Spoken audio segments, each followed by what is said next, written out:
Mga kaibigan, nakita nyo na ba itong mga aura farmers na parang lumilipad sa ilog sa TikTok?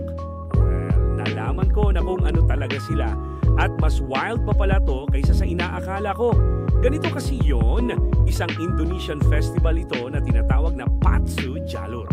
At nagsimula pa to nung literal 1,620. Ibig sabihin, nag-aura farming na sila bago pa natin natutunan ang gravity. Isa talaga itong bahagi ng isang pista at tumatagal ng 4 na araw. Yung karera, nasa huling araw, yun ang main event.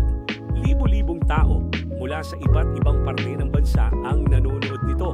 At yung mismong karera ay 1 kilometro ang layo sa Batang Kuantan River.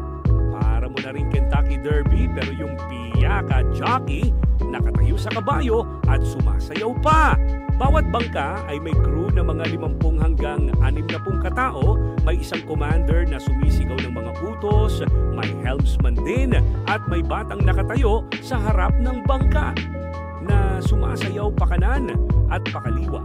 May isa pang lalaki sa likod na tumutugtog ng musika para bigyan ng rhythm yung batang Oroboy sa unahan. Yung bata sa harap, binabasbasan muna ng isang elder bago sila pumalaot para mapasa sa kanya ang orakulong kapangyarihan ng mga ninuno niya at sumayaw ng buong puso. Kumbaga, yung batang kita nyo sa video na may suot na itim na sombrero, siya ang tinatawag na The Reaper. Siya na ang goat dito. Marami na siyang napanalong karera, kaya siya tinawag na ganyan kasi parang kinukuha niya ang kaluluwa ng mga kalaban niya. At dahil sa sobrang kasikatan ng event na to, pati yung Indonesian version nila Melo Ball sumali na rin. Kaso, natalo siya ng grabe. Kaya wag mo na lang banggitin sa kanya, baka masaktan pa. Anyway, kung umabutan tong video na to ng 100,000 likes, susubukan ko mismo sumali sa ilog. Kaya, follow nyo na lang ako kung gusto nyong makita yon.